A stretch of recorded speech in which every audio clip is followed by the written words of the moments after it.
ang isa sa mga pinakamahalagang gawin din natin, no?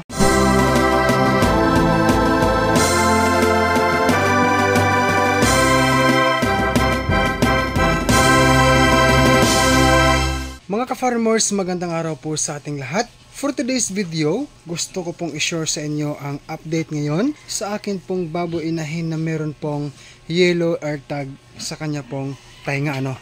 So, marami po ang nagtatanong mga ka-farmers kung nanganak na ba, no? Ang direct to the point na sagot po natin dyan, hindi pa po nanganganak mga ka-farmers. Guys, pasensya na, hindi ko lang po lakasan masyado yung aking voice or boses. Dahil nga po, iniiwasan ko na madadagdagan yung stress na naaangkin ngayon ng isa kong baboy inahin na yan. Guys, tignan mo guys. Yan. Mga beginners, sa simpleng video na ito po ang idea na akin pong binabahagi sa inyo ngayon mga beginners. Sign, mga basic sign sa paglilibor na malapit ng manganak ang baboy inahin, yung ganyan po. Parang gumagawa po siya ng nest or pugad. Ganyang klaseng image, video image po or action sa isang baboy inahin, yung movement or galaw niya, yung gumagawa siya ng, yung parang gumagawa siya ng pugad, yung kinukuskus niya ang sahig, no? Yung kanyang paa, gapanguskos sa sahig. Honestly mga ka-farmers, today sa vlog na ito ay umabot na po siya ng 118 days old po na pagbubuntis. Okay, masdan po natin mga baguhan ha. Ang status ngayon sa inahin na to ay kanina pa ho siyang umaga, akin pong namamasdan na dumudumi siya ng maliliit na bilog. Tapos sumunod, panay ihi. Pero paunti-unti ang pag-ihi niya. Ayan o. Tulad niyan guys o.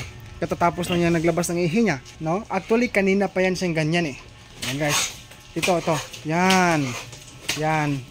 Ito po ang mga basic sign na naglilibor na po mga ka-farmer. So kanya pong kinukuskus din ang kanyang ano guys oh. Kanyang simod, ang baba niya oh. Normal lang po mga beginners na ang ating baboy inahin po na naglilibor, meron po talagang ganyang aksyon. And then sa kanyang kaligaligan, no? Yung maligalig siya, nagkakaroon siya ng mga gas-gas po sa kanyang skin. Ayan. Yan. O diba mga ka-farmers, beginners? Sana po sa simpleng video na ito magkaroon tayo ng munting idea, mga basic sign na malapit ng mga anak po ang baboy inahin natin. O, sa mga expert pala dyan ha, mabuhay po kayo ha. Yung mga kahag-research natin dyan na mga silent viewers na talaga namang patuloy pa rin sumusuporta sa akin dito, no, kay Dudong Villaran. Guys, sorry ha, kasi hindi pwede ako mag-voice out ng husto kasi alam naman natin na talaga namang madagdagan yung kanyang stress pag malakas sobra aking boses. Ayan, so regarding po sa kanyang sa kanyang udder or ang labasan ng gatas ay meron na pong gatas honestly. Kaninang umaga, ginano namin guys oh. Hinawakan namin ni Mrs. yung labasan ng gatas. Meron na pong gatas. Dumi siya ng dumi pero maliliit lang na bilog na matitigas. Yan, kasama rin po yan sa mga sign. Tapos, unga dito, unga doon, maligalig, uupo, dadapa, tapos tatayo na naman. Pabalik-balik lang po mga ka-farmers. Regarding naman po sa teka lang guys ha, papasok po ako. Regarding po sa labasan ng kanyang ihi po, ngayon pa lang po talaga totally kumupos or lumiit. 95% nagkupos na guys or lumiit na po ang kanya pong or nag-dry image na ang kanya pong labasan ng ihi po ayan. Yan mga ka-farmers, ito talagang binabahagi ko na lang sa inyo kahit na hindi po gaanong malakas ang ating boses. Ang nais ko lang ay mabigyan kayo ng update. Marami po talagang mga nangumusta, no? Kaya ito na ang kasagutan. Talagang 118 days po siya ngayon. Sana manganak po siya ng maayos mamaya-maya po or today or abutin man siya ng gabi. Okay lang, anytime basta si Dodong ay patuloy pong nagmumonitor. Kailangan po kasi mga beginners. Atin pong tandaan pala ha, ito simpleng tip handog ko sa mga baguhan. Ang isa sa mga pinakamahalagang gawin din natin, no? Pinaka-importanting gawin din natin mga kahag-resource kung baguhan dyan, panahon ng overdue sa ating mga baboy inahin or panahon na siya ay manganganak na.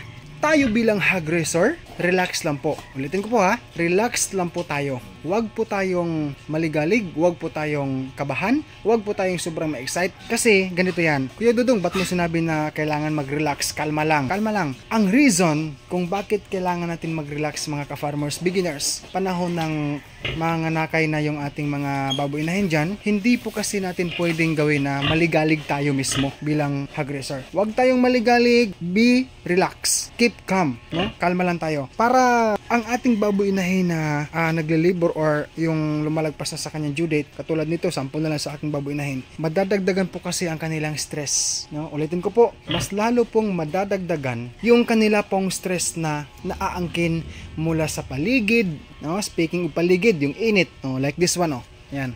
English naman tayo mga ka-farmers, minsan. Yan.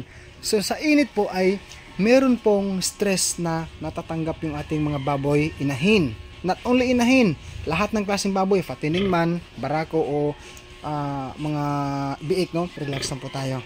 Okay? Huwag po tayong maingay kasi ang paligid maingay, talagang magugulat sila guys. So dahon ng Madre de Agua, kahapon ng hapon po, I mean mga alas 6 ng gabi na, no? Kahapon, nag-start akong nagbigay sa kanya ng dahon po ng Madre de Agua. Then, nilagyan ko po ng tubig na mayroon pong mix of King's Vita Plus Animal Feed Supplement. Ano? Ayan. So, nandyan po sa description ang link para po sa mga nais mag-direct order nito sa Shopee. Yung KBM Agri-Vet Lines po. Ano? Kaninang umaga, hindi na po ako nagbigay din ng feed sa kanya. Yung pong dahon na lang din ng Madre de Agua, yung akin pong pinakain sa kanya. Then kanina guys, pagsapit ng alas 10:30 o alas 11 ng umaga, nag-add ako ng 2 tali na kangkong. Umabot siya ngayon ng 118 days na pagbubuntis ay talagang ngayon pa lang siya nagsisimulang lalabas ng sign sa kanyang paglilabor ngayon.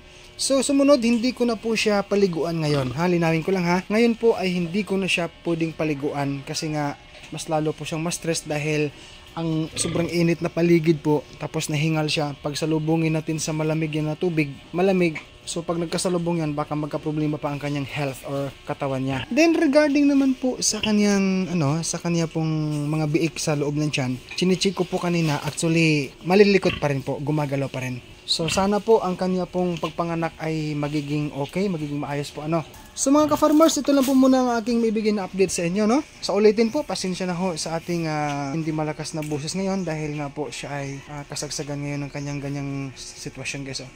Yan, labor time, no? Yan, labor time na yan. So baka mamaya guys, mga anak to, mag-update na lang po ako pag sakali pong may labas na lahat ng kanyang mga biik. Actually guys, yung aking technician hindi ko pa in-update kasi nga po waiting din po siya. Isa po sa mga ginagawa ng technician ko, waiting po siya sa aking mga go signal, no? Mga ka-farmers, bago tayo magtapos sa video nito, samahan niyo muna ako maglagay or ikabit ko lang po yung building paper or insulator po na para po sa protection sa init po na hindi po masyadong mainitan yung mga baboy.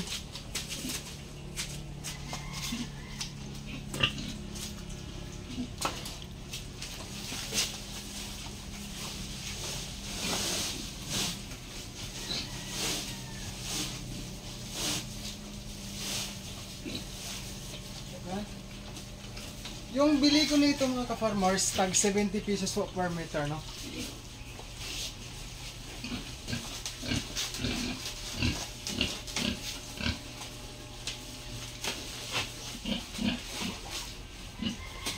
Okay.